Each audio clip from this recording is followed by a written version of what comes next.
Okay, let's try to answer problem number 5. So sabi dito, a simple beam having different values of I carries a concentrated load at its midspan at point B. Assume EI is constant. Find the value of the slope at point A. Find the value of the slope at point C.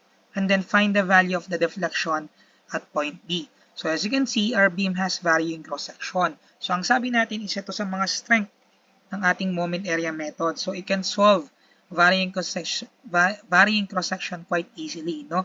So again, just like what we did on our previous problem, the first thing we need to do is to draw the moment diagram by parts of this figure.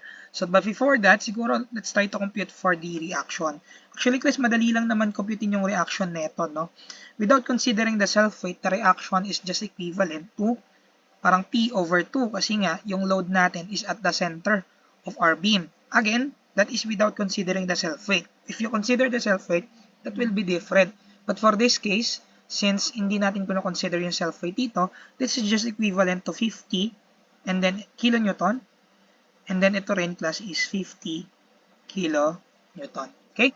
So after that, siguro punta ka na dito and let me draw first the moment diagram by parts. So take note that if we draw moment diagram by parts, we need to consider the different I values. No? So ngayon, again, you have to be specific in creating. Hindi naman specific, you have to be strategic in creating your reference point. So for me, it's much more better to create a reference point sa point B. Bakit? Kasi pag dito yung reference point natin class, since it does have varying cross-section, mapuputol yung function natin, mapuputol yung linya natin. But if we consider the reference point at point B, we would negate the value of the force, which is 100 kilonewton kasi walang distance. Ang mag-govern na lang class is yung reaction, no, sa ating mga support.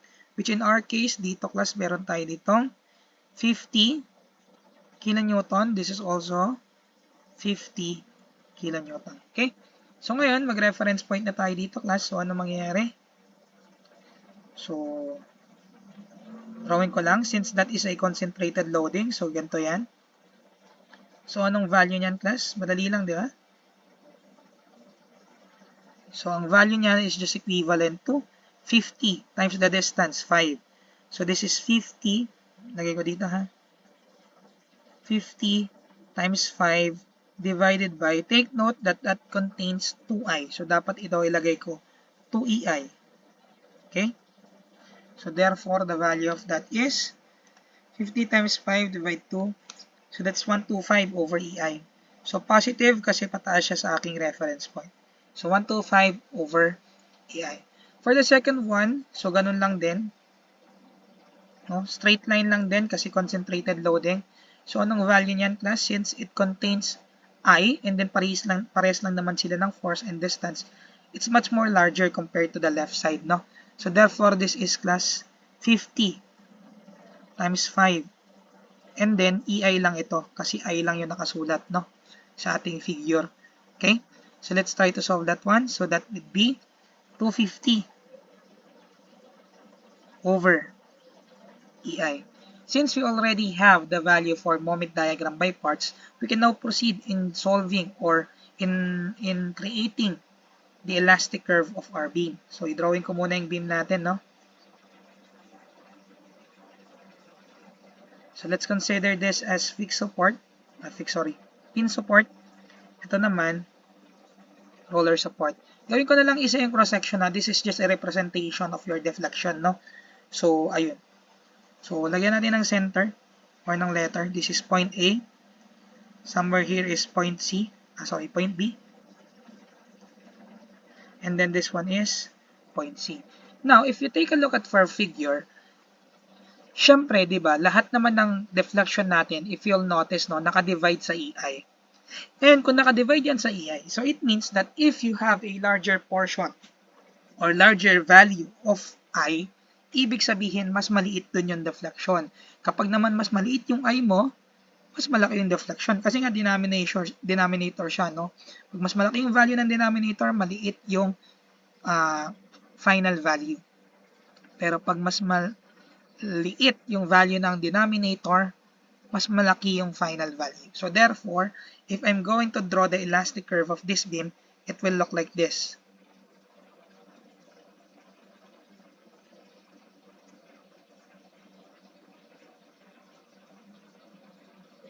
So, parang paganyan po, no? Class.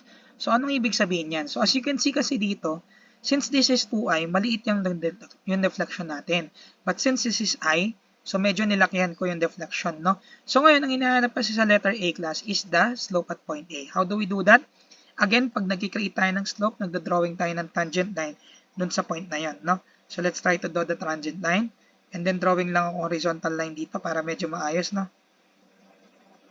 Okay. So, therefore, the distance here or the rotation here is equivalent to theta A. Tama ba? Ngayon, ang distance from here to here is what we call tangential deviation of C from the tangent line drawn from B. So again, this is 5 meters. This is also 5 meters. Now, to get the value of theta A, that is just equivalent to, kurang ko lang ha. That is just equivalent to rise over run TCB over 10. Okay? So ngayon, let's try to solve for the value of TCB. So paano kaya natin solve yung TCB? Again, that is just the area in between, not TCB, TCA, sorry. This is TCA. So again, to get the value of TCA, that is just the area in between C and A. And then, multiply mo ng centroid. So yung unang binanggit si C, and then, siyempre, yung reference mo is with reference to point C. This is your point A. This is your point B. This is your point C. Okay? So let's write the value. So therefore, this is 1 over EI. Ngayon, yung area natin, unahin na natin ito, no? So that would be 1/2 times yung height natin is 125 and then yung length natin is 5. Centroid natin, unang binanggit si C. So therefore, this is 1/3 ng 1/3 ng 5 plus 5. And then, yung pangalawa naman, that would be 1/2. 250 times the distance, 5, times the centroid, unang binanggit si C. Therefore, this is 2/3 ng 5. Okay? So, baka malito kayo, sir. Bakit hindi mo in-incorporate yung 2i? Remember, yung class na divide na natin kasi doon sa 125 yung 2i. So, you don't need to incorporate that in the computation of TCA anymore. No? So, ngayon, what's the value of TCA? Solve natin. 1/2, 125, 1/3 ng plus 1/2, 5, 2/3 ng. So, ang nakukuha ko class is 12500 divided by 3 EI. No? So, ngayon, let's try to solve theta A. So, theta A is just equal to 12500 divided by 3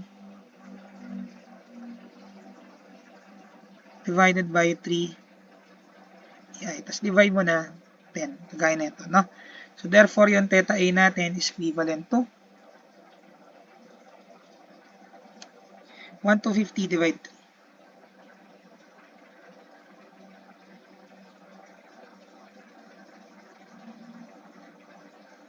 Anong direction? That is in clockwise direction. No? Ano naging clockwise? So, ito po yan. Okay? So, let's see. 1250 over 3EI. So, tama naman, no? Okay. So, ngayon, let's try to solve the value of theta C. So, try natin. So, ito na lang. Ito yung tangent line sa point C. Okay. So, ganun lang din. Just like what we did on theta A. So, the distance from here to here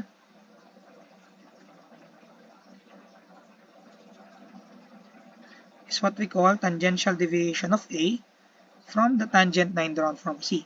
So, ang tawag dito class is yung theta C natin. So, rise over run, TAC over 10. Okay? So, for letter B, if you want to compute for the value of theta C, that is just equivalent to TAC over 10. So, let's compute for TAC. So, that is equivalent to 1 over EI multiplied by 1/2. Unahin na natin yung nasa left side. That is 125 over EI. So, tanggalin ko na yung EI, no? Nasa labas naman. 125 times 5 centroid. Unang binanggit si A class. So, therefore, that's 2/3 ng 125. Sorry, 2/3 ng 5. 2/3 ng 5 and then minus 1/2 times 250 times 5. Unang binanggit si A. So, therefore, this is 1/3 ng 5 plus 5. Okay? Natin dito. 1/3 ng 5 plus 5. Okay? So, therefore, what's the value of TAC? 1/2, 125, 5, 2/3, 5 plus, at minus, plus yan, plus ha, plus 1/2, 250, 5, 1/3, 5 plus 5.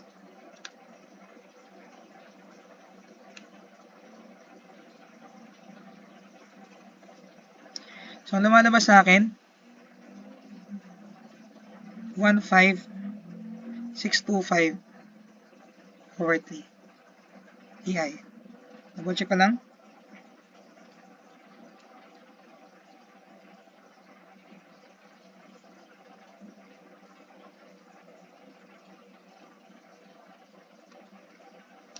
Okay. So, yun yung lumalabas, no? So, ngayon, computing na natin yung theta C. So, theta C is equivalent to 15625 divided by 3 EI. Tapos, divide mo class ng 10. So, what's the value of theta C? 3125 over 6 EI. So, that is our answer. Okay? So, anong direction? That is counterclockwise. So, let's see if we're correct. 3125 over 6 EI and then yung rotation natin is counterclockwise. Okay? So, now, how do we solve the value for the deflection at point B? So, ito yung point B class, no? So, yung representation ng point B on the elastic curve is right here.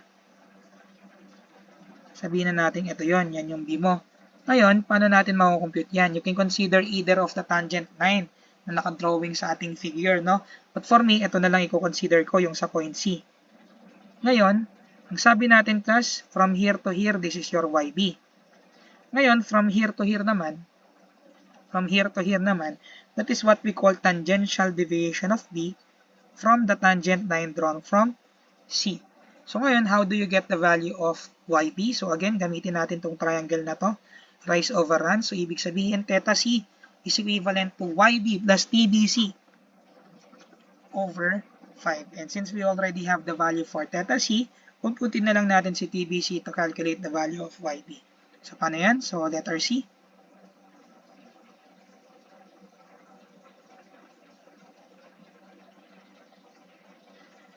So again, theta C, rise over run, TBC, sorry, over 5. Okay? So ito yan. Rise over run. Okay? So ngayon, solve natin yung TBC. TBC is just equivalent to 1 over EI multiplied by 1/2. Ano yung height ng B to C? Ito yon. So that's 250. So 250 times the length 5 times the centroid, unang binanggit si B. Ito po yung B. So that's 1/3 ng 5. Okay? So lagay natin dito 1/3 of 5. Okay? So what's the value of TBC?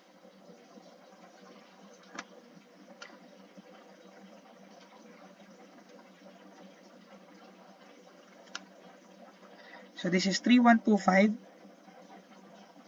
over 3EI. Okay? So plug in natin yan dun sa ating calculation ng value of YB. So therefore, ano ulit yung theta C? Theta C is 3125 over 6EI. So lagay ko dito, 3125 over 6EI is equivalent to YC plus 3125 over 3EI, that's TBC, divided by run, which is equivalent to 5. YC is equivalent to, sorry, but YC, YB.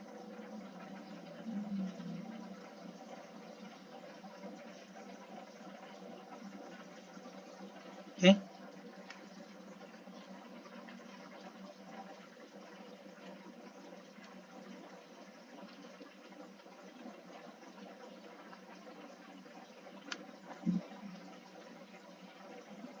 And 562.5. So this one is over EI. So therefore, that is your answer. Directed downward. Okay? So that is our answer for problem number 5. So ganun lang, no? Ang ginawa lang natin, nag-drawing lang tayo ng moment diagram by parts, and then dinivide na agad natin yung I, since this is 2i, so dinivide natin dito, naka 2i din, no? And then after that, drawing lang tayo ng elastic curve. Basta may clear understanding ka lang kung paano mag-drawing ng elastic curve, you can solve everything that is being asked in the problem. Okay? So ngayon, let's try to solve problem number 6. Okay? Okay, so let's try to solve the final problem with reference to moment area method. So nakalagay dito, calculate the following for the given prop beam. Assume constant EI. So pinapahanap sa atin reaction at the prop support, which is the reaction at point B, moment reaction at the fixed support, which is the moment reaction at point A, and the vertical reaction at the fixed support, reaction at point A, vertical, and then the maximum deflection, no? So, paano natin sosolvein ito? So, this is an indeterminate beam to the first degree, no? So, kapag mga ganitong scenario, since given naman, or since we could use additional equation coming from deflection, we can solve this problem. Pero pag lumagpas na, medyo mahirapan ka na, no? Okay? So, ngayon, the first thing we need to do, just like what we did on our previous example, is to draw moment diagram by parts. Although, we cannot solve any reaction right now, so siguro i-variable na lang natin sila, no? So, kasi mahanap naman natin sila later on. Okay? So, lagyan ko ng reaction dito. Variable lang. So, this is our RA class. Tapos, we do have also moment reaction. So, tawagin kong, assume lang to ha, assume direction. That is our MA. Tapos, we do have also reaction right here, which is RB. Okay? So, now, how do we solve this problem without computing for the reaction, no, already in the first method, or first thing? So, gawin nating variable. Siyempre, mas maganda mag-reference point ka sa point A to eliminate MA tsaka RA. So, how do we do that? So, punta tayo dito. So, mag-reference point tayo dun sa point A. So, therefore, iikot lang sa atin kasi RB. So, don't forget, you have RB here. Tapos, you have RA. And then, MA. So, therefore, reference tayo. Pataas. So, pataas din sa reference point ko. So, tawagin natin to class na 10 RB. Kasi force times distance, right? So, therefore, this is RB times 10 over EI. So, therefore, this is 10 RB over EI. Okay? So, next one naman is yung 16 kilonewton per meter. Remember, that is a uniformly distributed load. So, kapag pinlat ko yan sa aking moment diagram by parts, that is in second degree. So, parang ganito. No? So, anong value niyan? Paano natin makukuha yan? Edi parang nag-moment ka lang. So, that's negative 16 times 10 times the centroid, which is 5. And then, divide mo yan plus ng EI. So, therefore, this is 16, 10, 5, 800 over EI.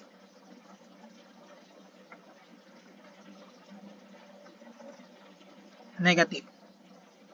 Okay?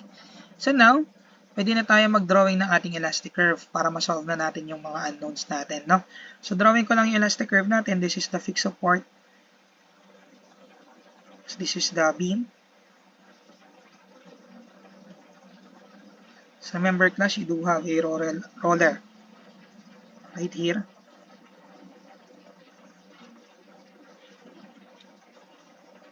So, this is your point A.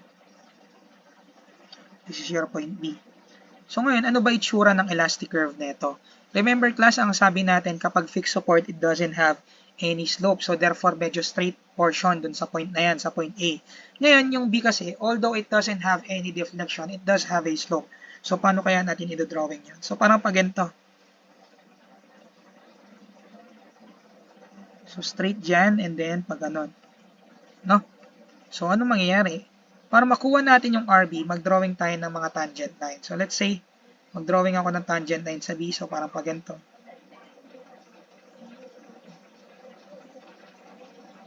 Remember class, kapag hindi nyo ma-solve yung hinahanap nyo, mag-drawing ka ng mga tangent line.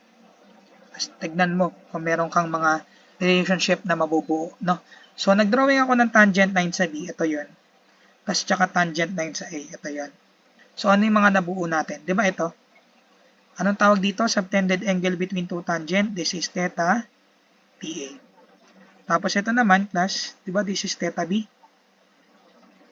So we could create a relationship in order to determine the value of RB.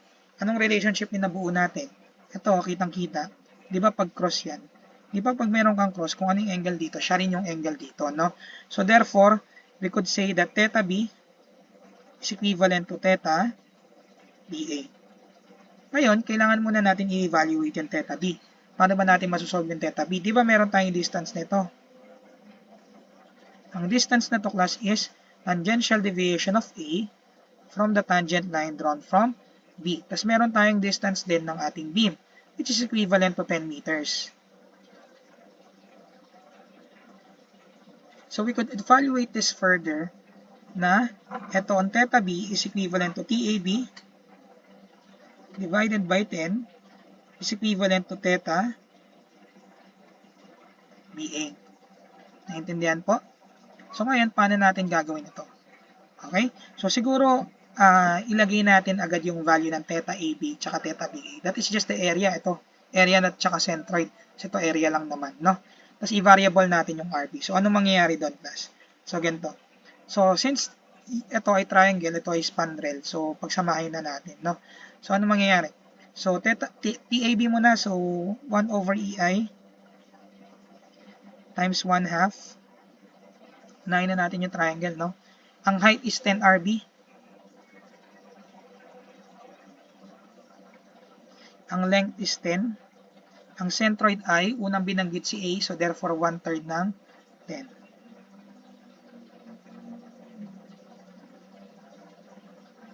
Okay? And then don't forget, you also have a spandrel. So minus, yung height ng spandrel is 800. So 1/3, 800 times the length, 10, times the centroid, unang binanggit si A.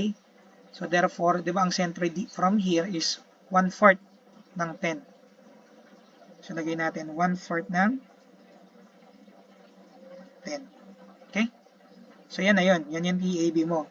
And then divide mo yan plus ng 10. And then equate mo yan sa area between B and A. So ganun lang din. So this is 1 over EI, 1/2, 10 RB, and then multiply mo sa 10. And then minus 1/3, 800 times 10. So ganun lang din class, no? Cancel, isang unknown mo lang dyan, makukompute mo na yung value ng RB. Okay?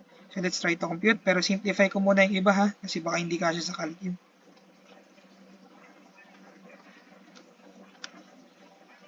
So ang value na ito class is 20,000. Maguhin ko yung kulay. Ito ay 20,000 divided by 3. Tapos ito, 8,000 divided by 3. Okay? So, yun na. 1/2, 10x.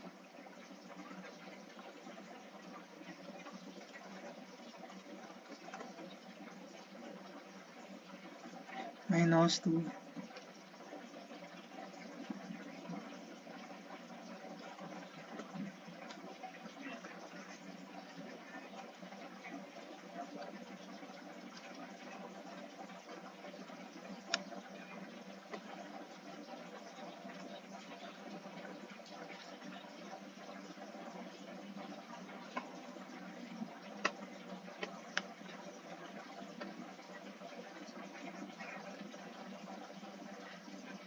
Okay.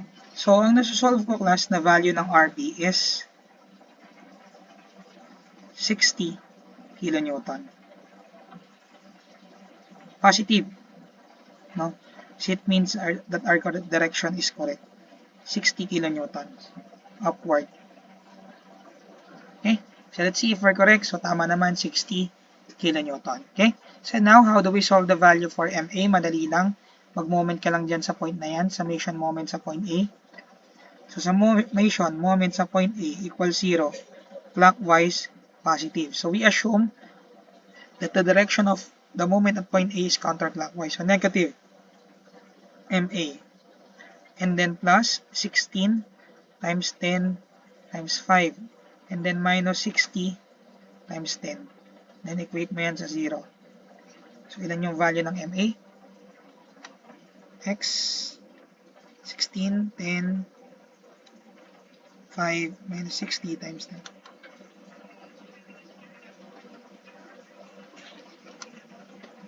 10. MA is 200 kilonewton meter.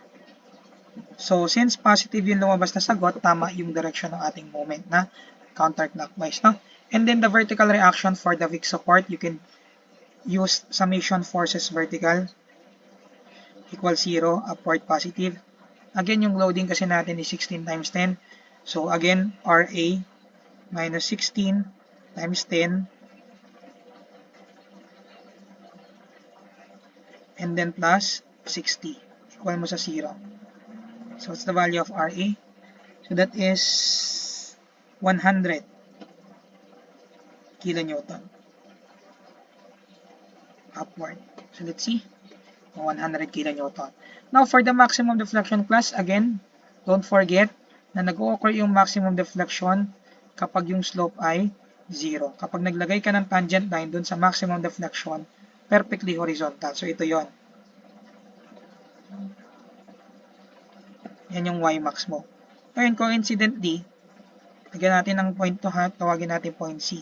So, ay tangent line sa point C. Coincidentally, subtended angle between two tangent to. So, therefore, this is theta CB. Pero equal din yan sa theta B. Kasi nga, letter Z sila. So, if that's the case, we can use that relationship in order to determine the location of our maximum deflection, which is yung X mo. Okay? So, paano natin gagawin yon? So, lagay natin dito. Siguro yung point C is somewhere here. So, the distance from point C to point B is equivalent to X. So, i-cut natin to. So, ito class is X. Ngayon, dahil nag-cut ka, may dalawang naputol. So, this is, tawagin natin Y1. So, ito, tawagin natin Y2. So, paano natin susolven si Y1 tsaka si Y2? Si Y1, madali lang.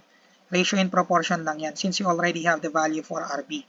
So, ano mangyayari? Y1 divided by X is equivalent to 10 RB. So, 10 times 60 over EI divided by 10. So, Y1 is equivalent to parang 60X lang yata yan. Tama. This is 60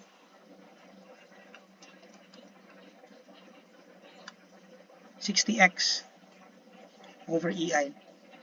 Okay? So, how about Y2 class? So, yung Y2, we can solve that using squared property of parabola. Kasi second degree ito class, no? If that is second degree, ibig sabihin, we could use squared property of parabola kasi second degree is a parabola. Paano ba yan? So, ganito class, no? So, kunyari ito yung center ng parabola. Yung vertex ng parabola. So, ito yung half portion natin. Okay? So, ngayon, meron kang distance dito, class. Ang distance mo nito is 10 meters. Yung kabuuan. From here up to here. This is 10 meters, no? So, ngayon, ang gusto mo lang kuhanin is somewhere here. So, ito. From here to here. So, tawagin natin tong X. So, ito kasi, kung 10 yung nasa taas, dividan din to.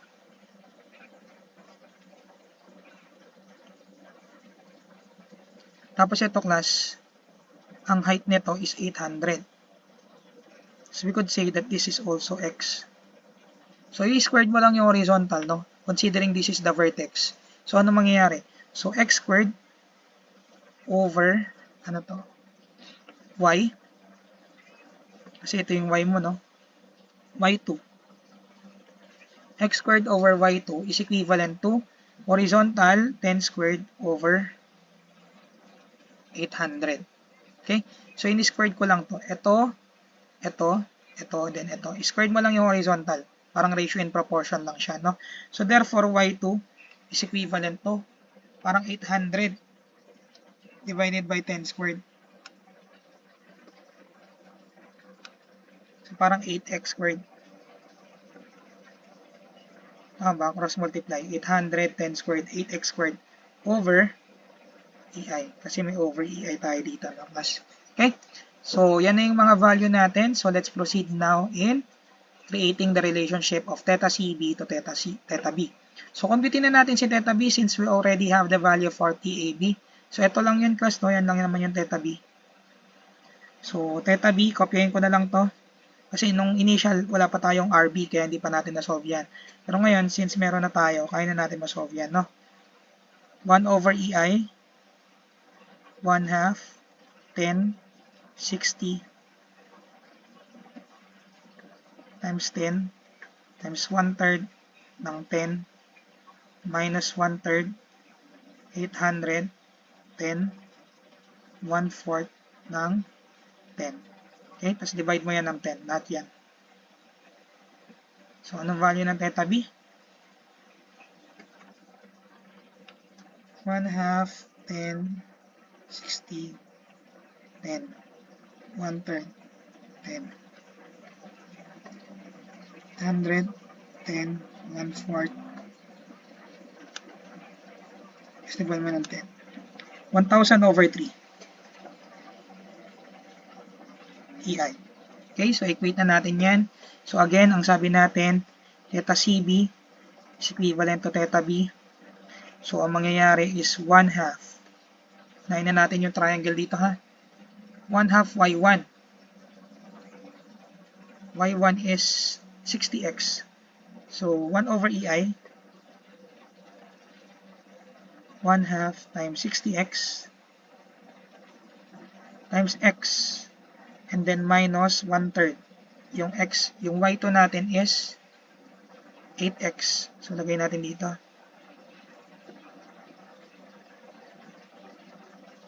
And then, multiplied by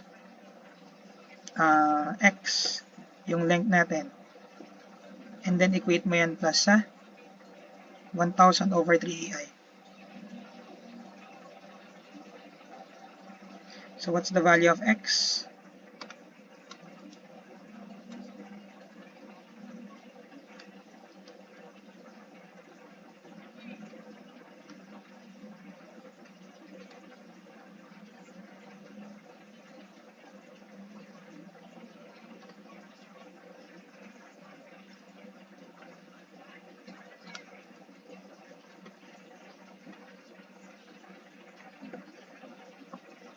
4.2154. So, nakuha ko is 4.2154 meters.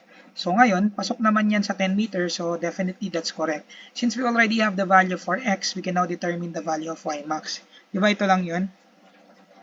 So, ano ba yan? So, that is tangential deviation of B from the tangent line drawn from C. Coincidentally, that is equivalent to your y max. So, computein mo lang yung TBC, makukuha mo na yung y max, no? So, ngayon, birahin na natin. So, ang mangyayari, y max is equivalent to TBC is equivalent to the area in between B and C multiplied by the centroid. So, 1 over EI times 1 half. Ang area is ito, di ba? So, 60 times 4.2154 times x. So, yung x natin is 4.2154 din. Times the centroid. Unang binanggit class C, B. So, tingin dito. Unang binanggit si B, so that's 2/3 ng x.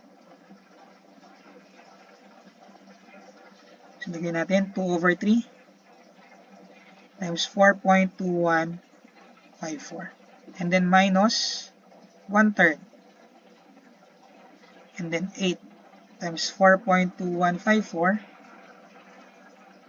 squared, tapos times 4.2154 times the centroid, unang binanggit si B. So, dito, so this is 3 over 4, tama ba? So, 3 over 4 times 4.2154. Okay? So, ngayon, simplify natin. So, ilan si Y max?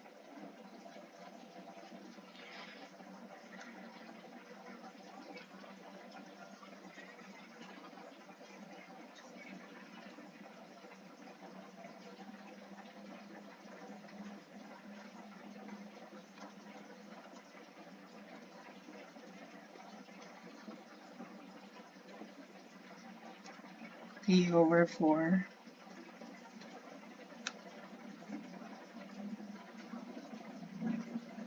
so ang nakukuha ko class is 866.579 over EI.